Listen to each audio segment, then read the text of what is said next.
Dans la vie, on a tous reçu un message qui nous a stressés à fond ou qui nous a mis en colère. Avant de répondre impulsivement ou de dire quelque chose que tu pourrais regretter, si c'est ton cas, prends quelques minutes pour te recentrer. Cette méditation va t'aider à prendre du recul, retrouver ton calme et répondre avec clarté et non avec colère. Je te souhaite la bienvenue. Si tu es ici, c'est que tu as sûrement lu quelque chose qui t'a mis hors de toi, qui a fait monter en toi une émotion très forte, peut-être un sentiment d'injustice, de frustration ou même de tristesse, et c'est tout à fait normal. Mais avant de réagir impulsivement, avant de laisser l'émotion prendre le contrôle, tu vas prendre un moment pour toi. Prendre un moment pour calmer cette vague intérieure et retrouver ton équilibre. Tu as peut-être ressenti que ce message te touche profondément, qu'il te blesse dans ce que tu es. Et cela arrive quand l'ego, cette partie de nous qui veut être protégée et reconnue, est touchée. La colère ou la frustration peuvent parfois être des réactions automatiques quand on se sent attaqué. Ici, tu vas apprendre à apprivoiser cette émotion, à lui laisser de l'espace pour s'apaiser tout en restant connecté à toi-même, à ce que tu es vraiment, à ce qui est vraiment important pour toi. Et d'abord, on va commencer par un exercice de respiration. C'est un outil puissant pour calmer le mental et l'émotionnel parce que la respiration nous ramène à l'instant présent. Quand tu respires profondément, ton corps commence à relâcher cette tension accumulée. Et ce dont tu as besoin en ce moment n'est ni plus ni moins que de relâcher cette tension que tu viens d'emmagasiner. Alors installe-toi confortablement, que tu sois assis, allongé, et commence par respirer profondément. Tu peux prendre une grande inspiration par le nez. Voilà, sens l'air qui remplit tes poumons, puis expire lentement par la bouche.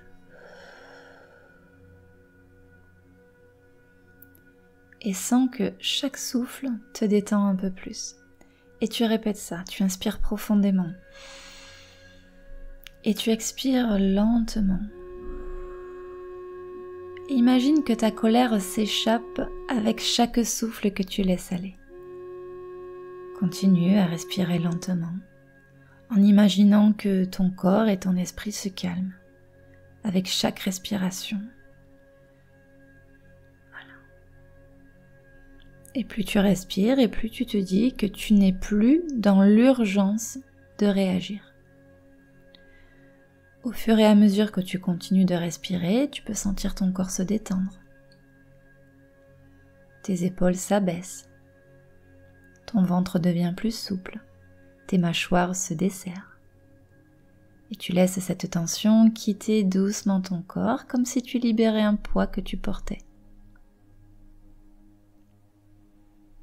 La colère que tu ressens, c'est souvent ton ego qui cherche à se protéger. L'ego peut être sensible aux attaques, même les plus petites, et réagir en voulant tout de suite contre-attaquer. Mais l'ego, ce n'est pas toi. L'ego, c'est une partie de toi qui veut te défendre. C'est un peu comme ton garde du corps, cette partie de toi qui veut te défendre et qui a peur d'être blessée ou de ne pas être reconnue. Cette colère, ce stress, ils sont là pour t'alerter, mais ils ne doivent pas dicter ta réaction. Alors imagine maintenant que cette colère est comme un nuage sombre. Ce nuage est là, mais il ne fait que passer. Il n'est pas toi. Il n'est qu'une émotion temporaire.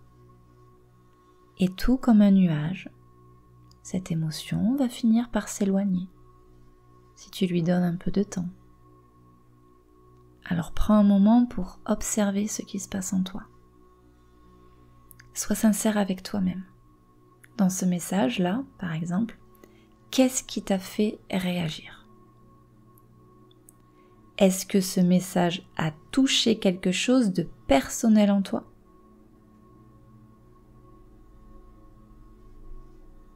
Demande-toi, qu'est-ce que ton ego essaie de protéger ici ? C'est vraiment important de comprendre que l'émotion que tu ressens est tout à fait normale, mais qu'elle ne définit pas la situation. Ce message qui t'a touché ne t'enlève pas ta valeur, ni ce que tu es profondément. Garde à l'esprit que ta réaction est un choix. Alors parfois ça peut piquer, parce que l'ego est touché, mais garde à l'esprit que ta réaction est un choix, et tu peux le contrôler. Alors une astuce que tu peux utiliser à ce moment-là, c'est de nommer ton émotion. Je me sens en colère, ou je me sens frustré. Et quand tu mets un nom sur ce que tu ressens, tu commences à créer une distance avec l'émotion. Tu n'es plus submergé par elle parce que tu la conscientises et tu l'observes simplement. Et cela te donne déjà plus de contrôle. Et alors tu vas imaginer maintenant que tu tiens un ballon rouge entre tes mains. Ce ballon représente ta colère. Tu l'observes et tu vois à quel point il peut être gonflé par tes pensées et tes ressentis. Et maintenant imagine que tu laisses s'échapper un peu d'air de ce ballon. Pas tout d'un coup, juste un peu, assez pour qu'il soit moins tendu.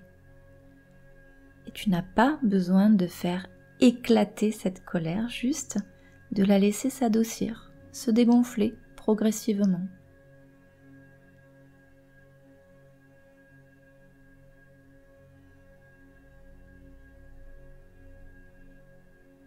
Ok. Maintenant que tu as reconnu ta colère et que tu l'as un peu adoucie, voyons comment prendre du recul sur cette situation. Pense à ce message. Est-ce que dans une semaine ou un mois, il aura encore la même importance pour toi? Souvent, quand on prend de la distance, ce qui nous paraît énorme sur le moment devient beaucoup plus petit. Ce n'est qu'un moment, ce n'est qu'une situation parmi tant d'autres dans ta vie. Tu peux aussi utiliser un autre outil très efficace, l'humour. Parfois, prendre un peu de légèreté dans une situation tendue aide à la désamorcer, à la dédramatiser. Imagine la situation qui t'a énervé de manière exagérée ou amusante. Par exemple, imagine que cette personne qui t'a envoyé le message porte un chapeau ridicule ou parle avec une voix de dessin animé. C'est quelque chose de tout bête, mais ça peut te permettre de casser le cercle de la colère et de retrouver un peu de légèreté.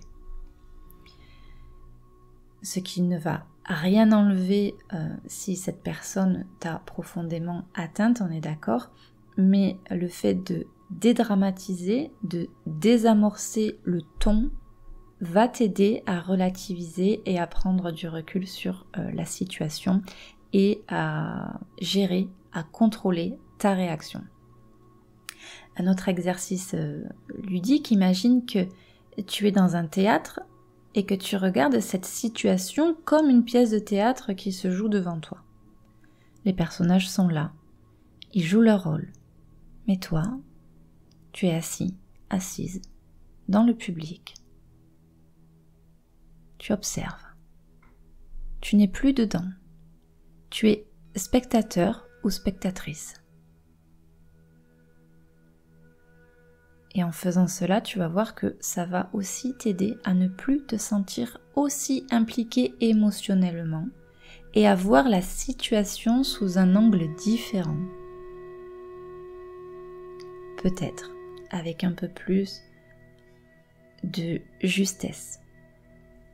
Maintenant que tu t'es donné le temps de respirer, de reconnaître tes émotions et de prendre du recul, tu es dans une meilleure position pour choisir comment tu vas répondre. Répondre dans la colère ou dans le stress, c'est comme lancer une boule de feu. Tu risques de brûler l'autre, mais aussi de te brûler toi-même dans le processus. Demande-toi, qu'est-ce que je veux vraiment dire ? Est-ce que ma réponse va améliorer la situation ou l'aggraver ? Si tu ressens encore de la tension, je te conseille de prendre encore un moment pour toi avant de répondre. Encore une fois, il n'y a aucune urgence.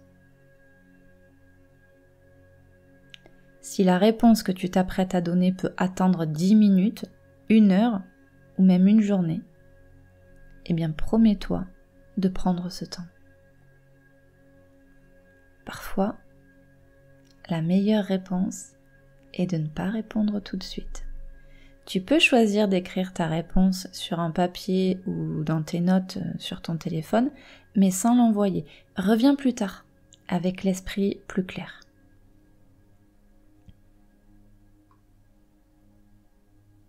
Prends encore un moment pour ressentir comment tu te sens maintenant. Peut-être plus calme, peut-être plus centré, peut-être avec une meilleure vision de la situation. Dans tous les cas, souviens-toi, la colère est une émotion humaine et elle a toute sa place. Mais aujourd'hui, tu as appris que tu peux la gérer, tu peux l'apaiser et choisir de réagir avec clarté et non avec impulsivité. Si tu souhaites aller plus loin et apprendre à maîtriser tes émotions au quotidien, je te propose des accompagnements audio personnalisés conçus juste pour toi, des outils pour t'aider à mieux gérer la colère, le stress, toutes ces émotions qui peuvent parfois nous submerger. Prends soin de toi. N'oublie pas que chaque moment de calme que tu t'offres, c'est un cadeau précieux pour toi-même. Je te dis à bientôt.